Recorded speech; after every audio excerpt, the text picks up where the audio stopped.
Hello, everyone, and welcome to One Cohort Podcast. This is 352. My name is Benjamin Yoder, here today to talk to you about two video games. Chaos Rings, as I said I would last week. We're going to talk about Chaos Rings. Decided not to do a video for Chaos Rings, well, a formal video. It's just, I don't really know where it would go yet. I think that's kind of the big deal with that. And then also, finally done with Back 4 Blood on PC, so we're going to talk about that as well. JRPG and Left 4 Dead spiritual successor. Is there a lot of audience overlap for that? I don't know. Don't ask me. What I want to talk to you about first, though, before we get into either of those things, is the lack of news, actually. Not in that there is no news, but in the sense that, like, I don't know if you've noticed, the last few weeks, I think we have been like, hey, there's not a lot of news to talk about. And I don't know if that is a me issue or an industry issue or what. I think the type of news stories we've talked about over the course of this podcast have changed a lot, right? I remember almost always talking about, the Japan's relationship to Xbox, is Final Fantasy 14 going to come to Xbox, stuff like that. And those are conversations I feel like we're just not really having anymore here. And part of that's, I think, because of the changing Xbox, trajectory and like what is happening with Xbox, who can say, but like, I don't know, like, do you guys want to hear that like Game Pass changed its model? I feel like that's kind of like more normal news podcasty stuff. So I don't know. And I don't feel like I have any upcoming games here that I'm like really looking at and being like, wow, I want to really talk about this kind of thing. I don't know if part of that is, my changing interests, where I'm just not necessarily like, talking to you about every little thing that shows up, right? There's a lot of games I'll talk about on this podcast and never think about again, right? So I'm not really sure if it has anything to do with that. Or if it's just like, a slow time in the industry right now, right? We just got out of Summer Games Fest, time. We didn't really talk about anything because Summer Games Fest that much. I don't recall us really tackling anything in that space. But I think maybe it's just a quiet news time as well. I don't really know, but I feel like we've been kind of on a news drought, and I don't know if that is a me news drought or a game industry news drought for what we're doing. Also, I think I'm kind of bored of talking about NFT stuff as well. Like, I think the NFT news stories got kind of boring. There was like a horse derby NFT game I was looking at recently, and the art style for it's kind of neat, where it's like almost like has this No More Heroes-esque aesthetic to it. And I appreciate that. But at the same time, NFT games never really evolved into anything. So, I thought it was interesting looking at like what, Bandai Namco was saying about NFTs and stuff like that, and what Square was saying on NFTs. And like, not that I believed in it, but what these companies like had an interest in. And I think it just kind of got shoved to the sides of the industry now. So I think everyone's being very conservative in what they do now, right? And maybe for the best they're not making NFT games with their money, but I do think it makes it a little harder for me to find interesting news stories to really jump out and be like, yeah, I want to talk about this thing. There's like a Disney RPG that got announced, like a pixel RPG, but I didn't really see that much other than like, I try to avoid being like, hey, this looks cute, and then that's kind of like all I talk about, because I think that's kind of like a very shallow way to talk about games. So I'm just like, hey, these little pixel art Mickey Mouses, they're cute, but like gameplay wise, what is that game? It's a mobile game, so I have some assumptions about what a mobile RPG is like, at least of today, this era. But yeah, anyway, speaking of that, maybe is that my segue? Is that the segue out of this topic? Chaos Rings. This is a Media Vision JRPG, so, Wild Arms guys, what else they do? Like Valkyrie Chronicles, the later Shining games, some of the Digimon games, stuff like that. These are a long-time JRPG developer. But what's really cool about this game is that this title is basically based around the idea of couples participating in a death game. And so there's like 4 couples, and you get to play through each couple's narrative as they go through this death game. And each time, you not only see like how their relationship progresses, but also like how they perceive other couples and how they perceive the individuals in those couples, and like these kind of like desires, wishes, and wants out of like what they would prefer to be with this other character with and stuff like that. And also like how they perceive the positive and negatives of each other's relationships and stuff. So it's this really interesting kind of like look at all these different types of relationships within a single narrative, and it tries to build those ideas into like its combat as well. Although the game itself, I think, is a little iffy in kind of its execution in terms of gameplay. But I'm gonna spoil the first act here, just because if I didn't, it would be really hard to really talk about what makes this game interesting.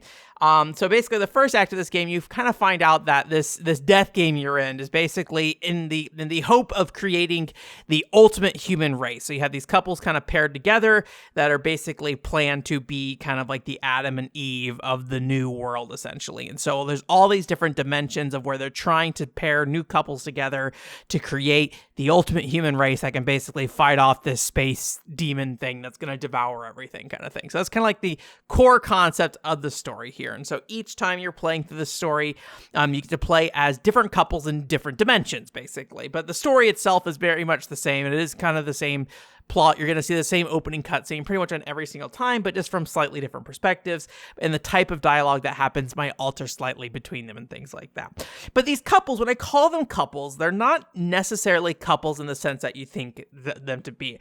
I think only one pair is actually like in love at the start, like they actually are a supportive relationship with each other, but the three others have very different relationships with the two people. They don't necessarily know why they're together. Some of them know each other directly, and so they're like, oh, I know you from this or that. And they don't necessarily have like the strongest relationship with one another, but they're together in this particular instance. And some of them have incredibly negative relationships with one another, like literally down to, hey, I just murdered your whole family like right before we came here. And then now we have to kind of like overcome this kind of thing. So there's a lot of very largely like tense relationships early on. And this game is kind of following the story of them overcoming these odds and finding kind of the one true element that connects them. Because when they look at other people in the game, they'll be like, oh, this person, I would prefer to be partnered with this person, especially without the context of why I'm partnered with this other person. It's like, why did I have to get paired with this person? And then also they kind of like view like their different relationships as more positive and negative. And part of this is because ultimately in this death game, they have to fight each other and they have to kill each other, kind of thing. And so they're kind of like eyeing each other up and trying to understand what's going on with each group and things like that. But, you know, what they see of the other couples is not necessarily the reality of it. And so you have these relationships that are like kind of look more solid from the outside, but when you actually get to experience that relationship yourself, when you play that story, you find it's like a fundamentally flawed relationship because it's built on like, you know, basically lying about your identity, or there's just like this underlying jealousy that's kind of a part of it. Or in one case, there's one where about the idea that like the couple is incredibly mismatched in their their capabilities, where one person is significantly stronger in basically every way than the other person. And that like when kind of faced with the question of like, should I continue to proceed with this person, you know, they have to make that decision if they're going to stick with them or not. And so since there's all these different dimensions, you got to see like how these things play out, and each timeline is a little bit different. So when characters kind of connect with each other is kind of dependent on when in that timeline they were able to kind of resolve those issues, which for the sake of this game is just like a nice way for them to be like, hey, you already played that story arc, so we're going to show you more about this character's relationship when they have this understanding of each other, kind of thing. So they just kind of like lure it into place where they can go ahead and have these different discussions with the other characters or be in these different states, even though in the actual campaign you play with them, they're maybe not at that point yet. So one thing that I really do enjoy is that, you know, while you're going to be going through and you're going to be seeing some of these cutscenes kind of repeat and things like that, and some of these like general concepts kind of repeat about how these relationships progress, is because there's this death game element and there's only one couple that can succeed. Ultimately, you do get to kind of see every couple kind of succeed and fail together, and kind of how they cope with that. And there's like this weird respect that I think everybody kind of gets for each other by the end of this game. They're like, very quickly, everybody builds a fairly positive relationship with at least one other person in this death game that's not a part of their group. And so part of the struggle with them as well is kind of overcoming this idea that, like, you know, for this other person I'm with, I'm having to kill this other person that I also really like. And so trying to like kind of to come to terms with that. But, you know, when they kill each other, you do have kind of these nice scenes where like these two characters who, you know, both had their own goals, ideals, or like people they need to get back to help and things like that outside of this death game, because they're all here not on their own volition. This is like all of them just like kidnapped into this death game, basically. You know, you get to see kind of them come to terms with the fact that, like, you know, they're not going to be able to go and be there for the people that they need to support and things like that, right? And you get to see these two characters, even if their relationship isn't fully developed, kind of like comfort each other in their last moments. And I think all these scenes are like really strong. And so while this game, in a lot of ways, is incredibly light on cutscenes, it is very budget, and it's doing a lot with a little. It does a lot of really interesting things with its companionship, with its romance. And, you know, I've played a lot of games, a lot of JRPGs in my life, and like I get it that like these games often want to paint these kind of like, you know, pretty versions of relationships and stuff, or sometimes, you know, with like high school relationship kind of games, it's a little hard as an adult sometimes to kind of sympathize with it as much, because it feels like you're kind of going through the same process every time of like, oh, why is my heart beating, you know, fast when I see this person kind of thing. This game just feels a lot more heavy-handed in a lot of its topics, literally overcoming and forgiving someone who like murdered your whole family, right? And that's not to say that other games haven't done this, but I think what Chaos Rings does really well is condenses it down into one game and then puts all these stories side by side and interconnects them in a way that they all interact with each other in different ways, in a way that makes it feel very distinct in its narrative and its romance. And it's just all very messy, and I like messy, unidealistic stories. So for me, it does a lot, and it is probably one of my favorite game narratives that I have had, that I've played in a very long time. I don't really remember the last time I had a game do as much with relationships as Chaos Rings feels like it does. And so while there's a lot of overlap in the story as you play through each campaign, I think it is ultimately very much worth it, as you just learn a little bit new about each character every time, in addition to the main story of whatever characters you're playing right then. Unfortunately, like I say that, but getting through the game itself is a little bit more troublesome. That's not to say there isn't cool stuff here. They do try to do the whole thing where it's like, hey, as a concept, we want to make a game about people coming together kind of thing, right? And so like every turn you can decide between your characters acting independently, so you can kind of tell them to do different things, or you can have them act as a pair. And when you act as a pair, it kind of enhances the skills they're casting or using, or like enhances their attack, or at least makes their attack happen all at once, so you don't have to risk getting countered if an enemy doesn't die in one hit and things like that. But with that, they also take damage as one entity as well. So while you are getting the benefit of these characters kind of acting together, they also take damage as one entity. And so the damage is a lot higher when you get hit and things like that. And unfortunately, I think the system, while it's cool in concept, a lot of the times it doesn't really play out in a way that would be that interesting. Sometimes just pairing people together just doesn't really feel like it makes a lot of sense, outside of just making fights faster. So if you have enough HP to burn through it, you know, when you pair characters together, it just takes less time to do turns. So it's more about saving you time rather than actually being a core benefit. Though there are some things where it's like, hey, this character has like a spell that lets you kind of like buff yourself. And while they can only cast it on themselves, when you do it as a pair, it casts it on both characters at once. So it's kind of like this thing where the character gets access to their partner spells when they do turns as a pair and things like that. So it's pretty cool in a lot of ways. And there's also an elemental system under this that's not so related to the pair stuff as much, where basically every time a character casts a spell, it changes their element. So if they cast fire, they become fire, and then they become vulnerable to water and stuff like that. And that's also true for enemies, and you can also force elements onto enemies and your characters. So it's a pretty cool kind of rock, paper, scissors. It's a pretty cool rock, paper, scissors kind of system.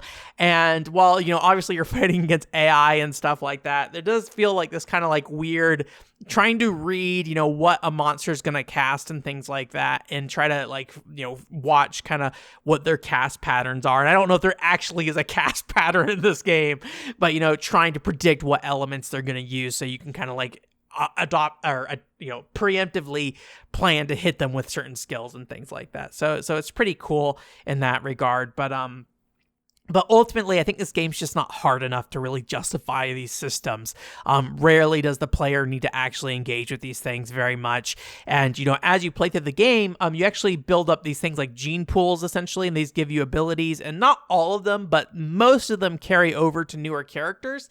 And some of these genes include pretty significant stat buffs. So if you go into a new campaign, you're going to have way more stats at the start of the game. And then they do let you kind of like crank up the dungeon level, but what that ultimately means is you're in situations where you go through the dungeon and level up your characters at this higher level, but the bosses are still their original levels. So you just kind of blow through the bosses, and so it can make these scenes that are supposed to be, these kind of impactful moments where you're fighting, one of these characters that your party respects, and they kind of like are sitting there. I don't know if arguing is the right word. They're trying to work out their emotions in battle sometimes, and so they kind of recognize they're trying to do it between each other. And so there's cool moments where like characters will, because of their sympathy for each other, will give them time in battle to try to get them to like, understand each other better.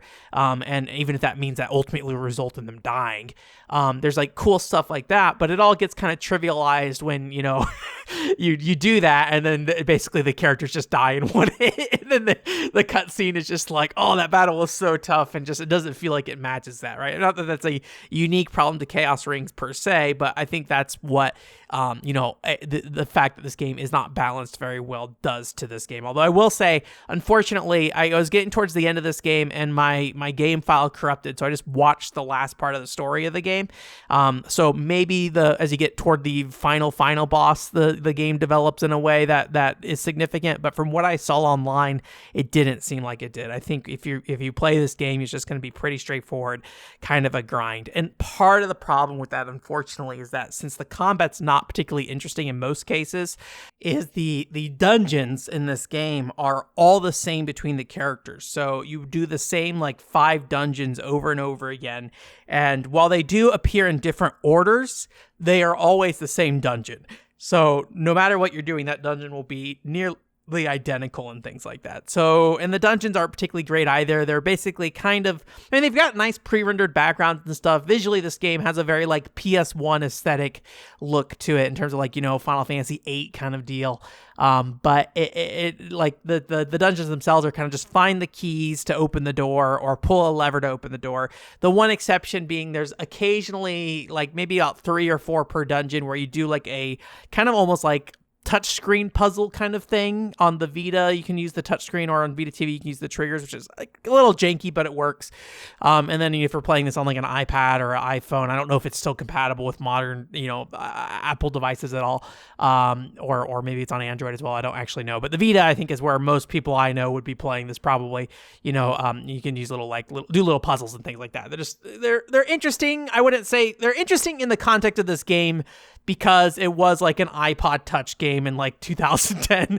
And so it feels like they're like, hey, what kind of games do people like on iPods?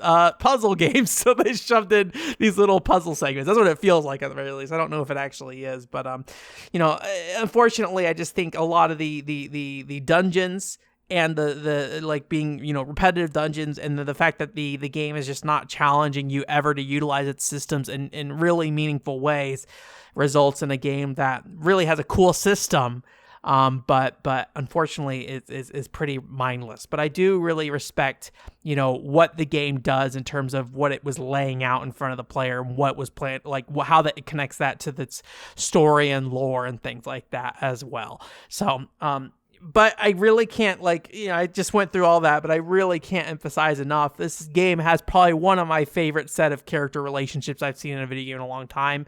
And I think the way these characters interact with each other is just really distinct compared to pretty much any other JRPG I've played.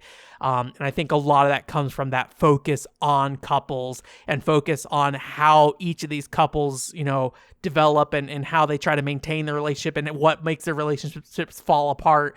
And then also, how they perceive other relationships and how some of those things they perceive about other people and other relationships can not be real. And again, it's not saying that these are unique story elements to this game, but it's the concentration of those elements and the intense focus and the interconnectivity of them that I think makes Chaos Rings really work. So Chaos Rings really cool. I wish I did a whole video on it or something, but at the end of the day, I think it just wouldn't be worth my time right now. I am kind of moving away, I think, from doing very scripted, like, individual videos for games. But I think what I was thinking about with Chaos Rings, like, maybe I would do a, like, something about kind of relationships in games, but part of the problem with that is I have so many uncertainties about myself when it comes to relationships. I don't know if I could navigate that very effectively in a way that would resonate with people. So maybe in the future, I would love to be able to bring Chaos Rings back out and talk about it in a place that's not either, on a podcast or as a podcast highlight. But I think for now, that's really, really what we're going with here. So anyways, Kofi is Kofi time. Welcome. Demo Dory, thank you again for supporting us in this month of June and July. I appreciate that. Actually, I know I mentioned this last time. I need to actually pay attention to the meter, and see how close we are to our actual goal. I never check. I probably should know. Let me go to your page. Where are we at with that? 87%.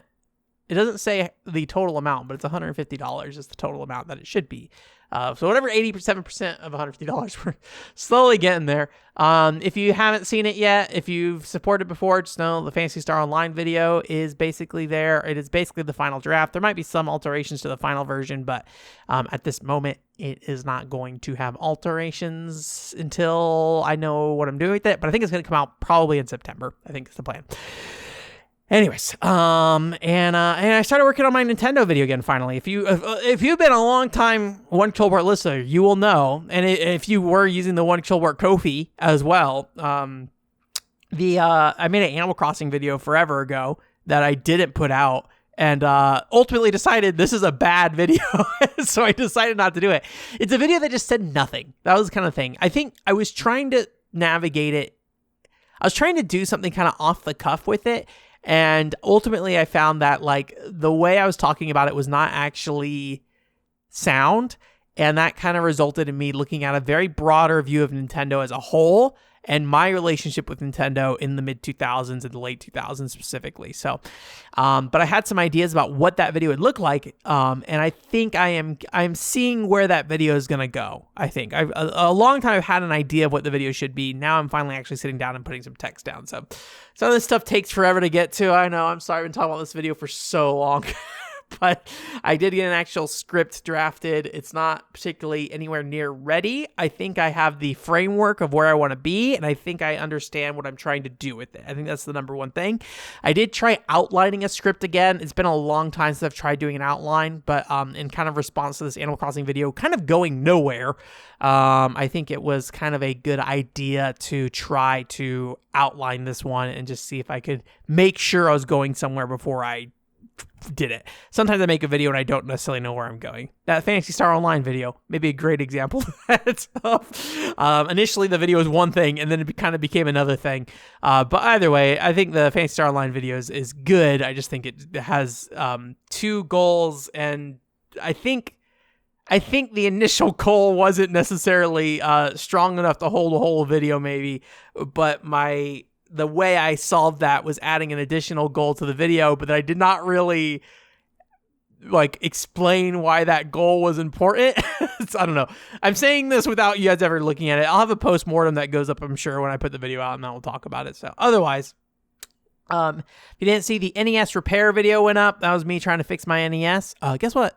Didn't go so well. But if you want to watch me try to repair my NES, there you go.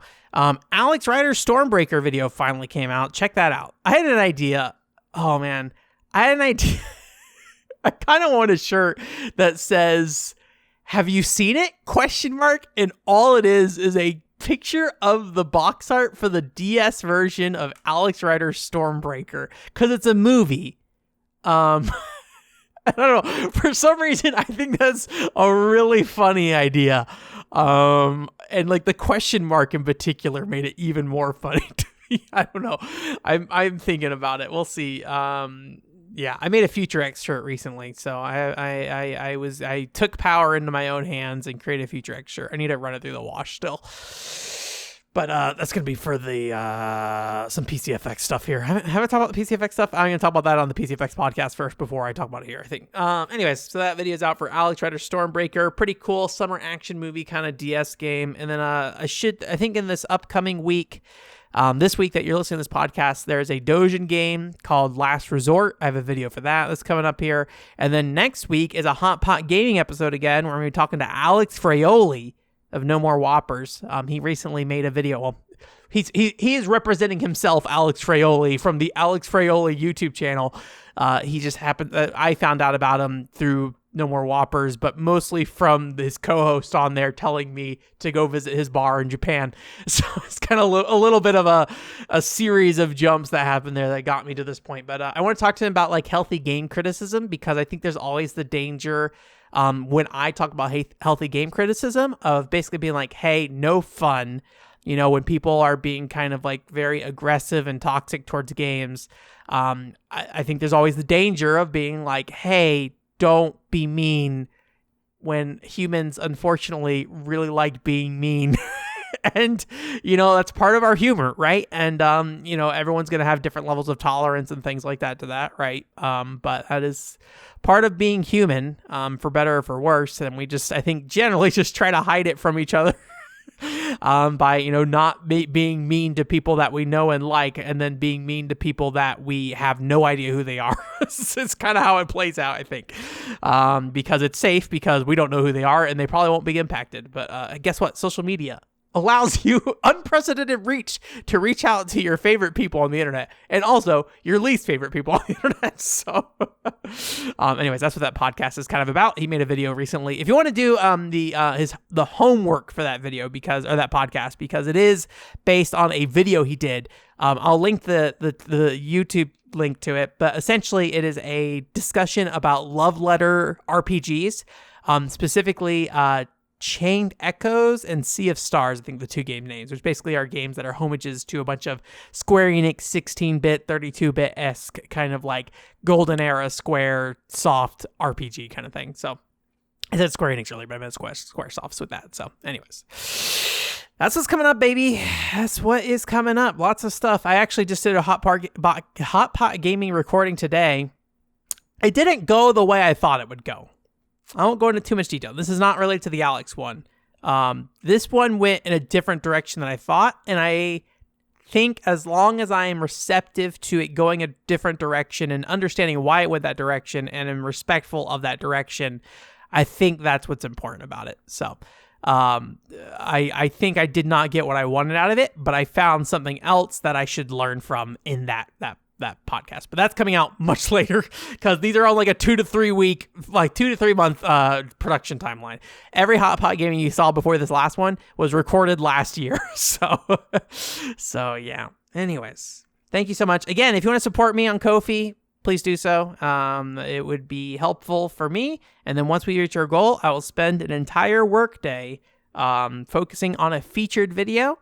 And we'll get, a hot 8 hours of work done on a video, hopefully guilt-free, because that's where the guilt comes in, is spending my time on these videos that take 30 billion hours to make, and they're incredibly stressful and long processes and stuff like that. So probably the NES, not NES, Nintendo video would be what I would focus on. The Final Fantasy 11 stuff I think is just still way too far off for me to focus on. But if that happens sometime in the near future, I think it'll be the Nintendo video. So anyways, we're going to wrap it up this week with Back 4 Blood. I feel like I've been scrolling my scroll wheel on my mouse up and down a bunch, so I'm sorry if you've been hearing that this whole time. I don't know if it's audible.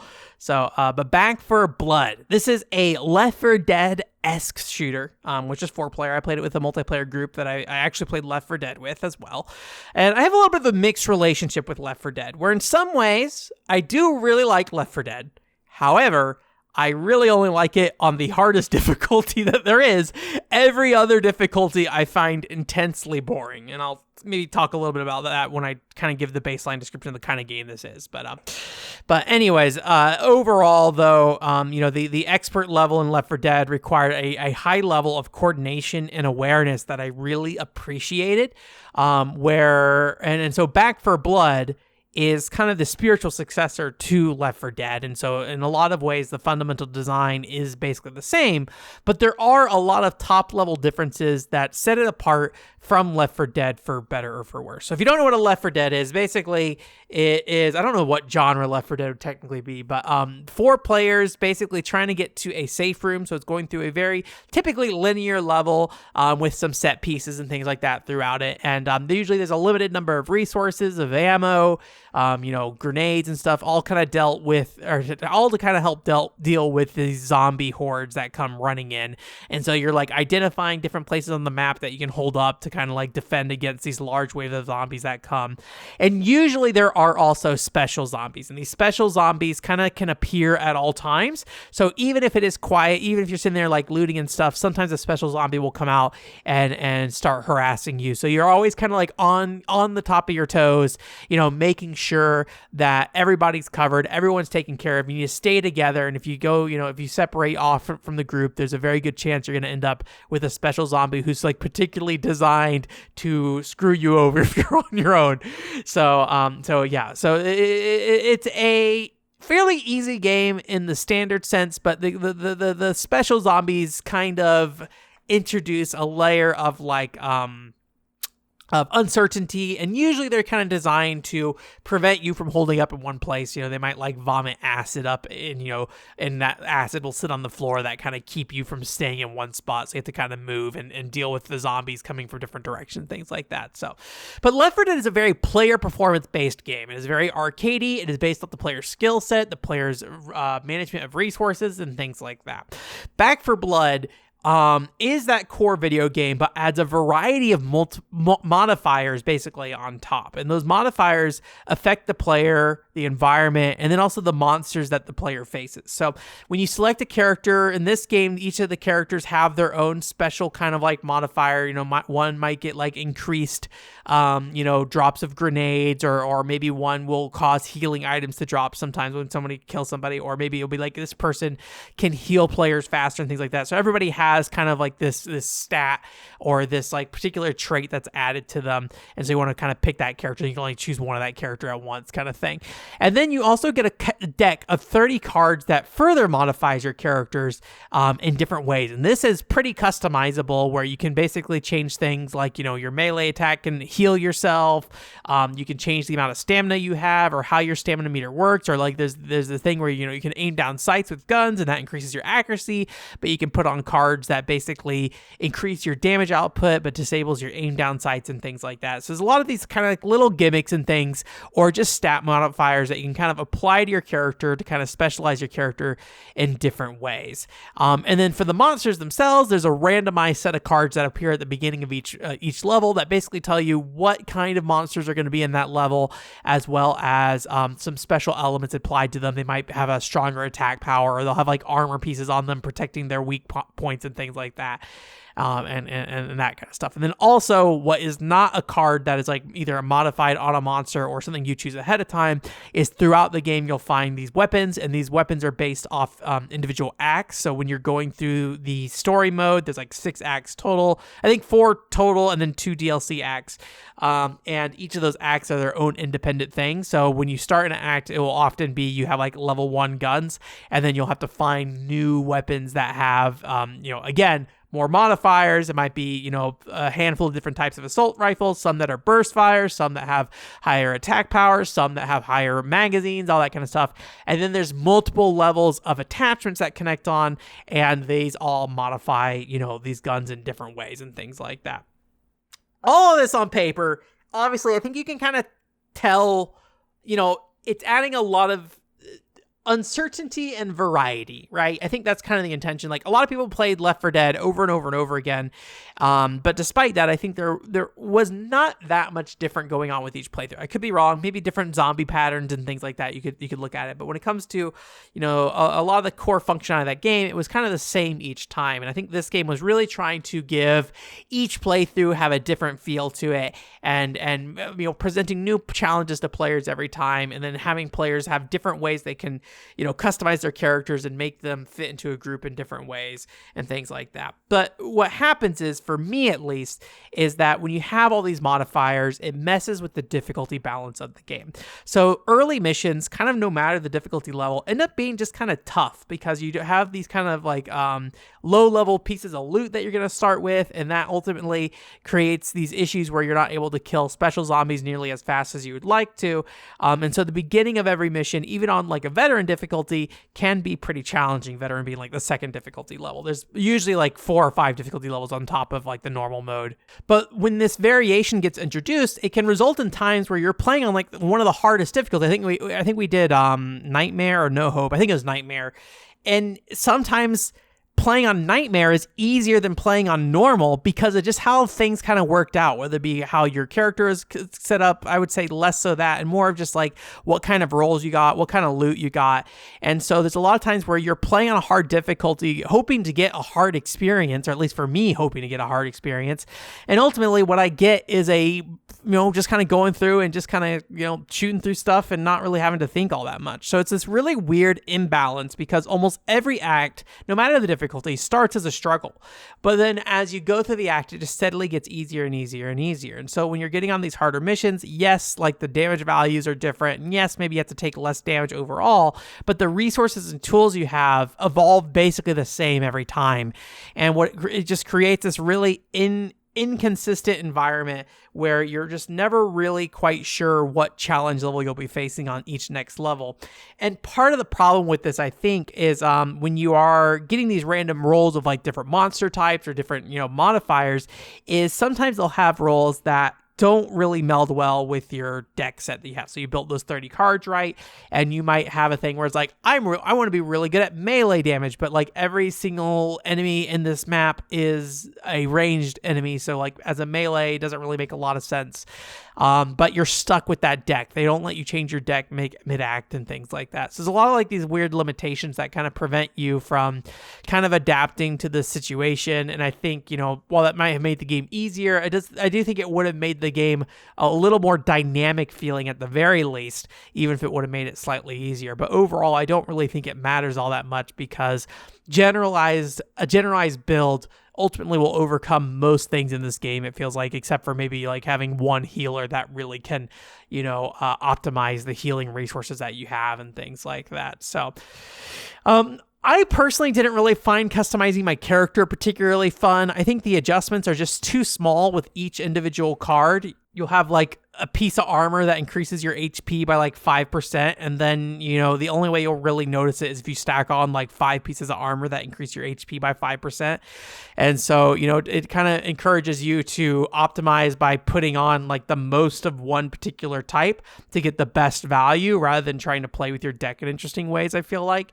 So I think what I personally would like to see in a game like this is more, since they have these defined characters with these defined traits, is something where they have more abilities that kind of help them stand out on their own, because most of it, their unique elements that they're kind of suggesting to you are kind of their starting gear. But the second you go and find a different gun or a different weapon or different special item that kind of gives you these different types of either whether it be the ability to refill everyone's ammo or the ability to pick up other people when they're dead and things like that. All these things are just kind of generalized amongst the group, and so there's not a lot of things that really feel like it defines the game, or each character individually very well, at least from my perspective. But I will say the other people I played with seem to have a lot more fun with this aspect. So it could be just for me, the difference is just not being clear enough with how the alterations and modifications were to make a build that felt satisfying to me. Ultimately, I just kind of built the one general build that worked well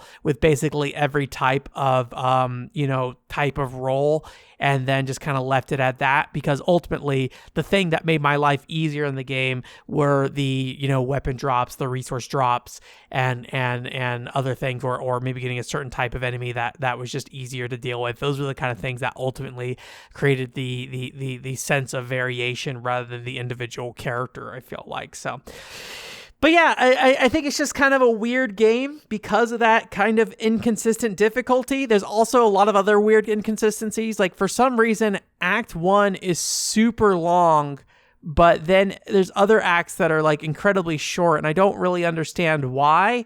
It's just a really inconsistent experience overall, and personally I prefer Left 4 Dead. But if you are really interested in that kind of modification stuff, and if you have played a lot of Left 4 Dead, I imagine you have already looked at this game at this point, but if for some reason you haven't, I think it is a neat variation on it. It does have its own identity, right?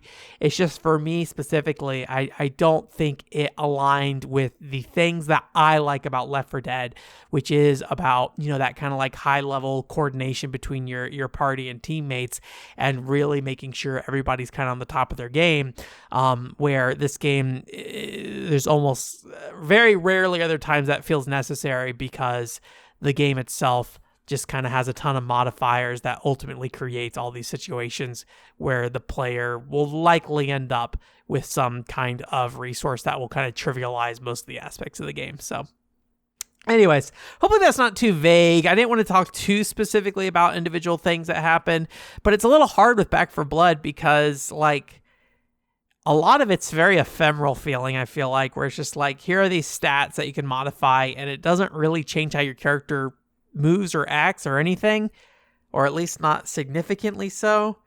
And so it's just kind of a strange game. So, and my cat's knocking a little ball around. Hopefully that doesn't pick up on the microphone. I was about to stop, but then I was just like, I'll just push through it. I'm at the end here. So anyways, that's it for this week. Thanks for coming. Again, Hot Pot Gaming Podcast coming up next week, so go ahead and check that out when it comes out. I would appreciate that. If you can leave any thoughts or comments, that would be helpful. It is nice to be able to show little comments to the people who listen and stuff, or who record with me as well, so it can feel like they did actually get some feedback. It wasn't just me there hanging out. I mean, it's still a good time though. Pretty much everyone's been fine so far. This cat is still kicking this ball around. It's been fine so far. Everyone's been pretty happy to work with me on these things, even with the understanding that these probably won't go anywhere. I'm going to wrap this up because this cat is just making a ton of noise, and I don't know if you can hear it or not. Take care. I'll see you guys in 2 weeks. Let me know what you think of the show next week. And otherwise, talk to you guys later. Bye. OneControl.com is the website. Bye.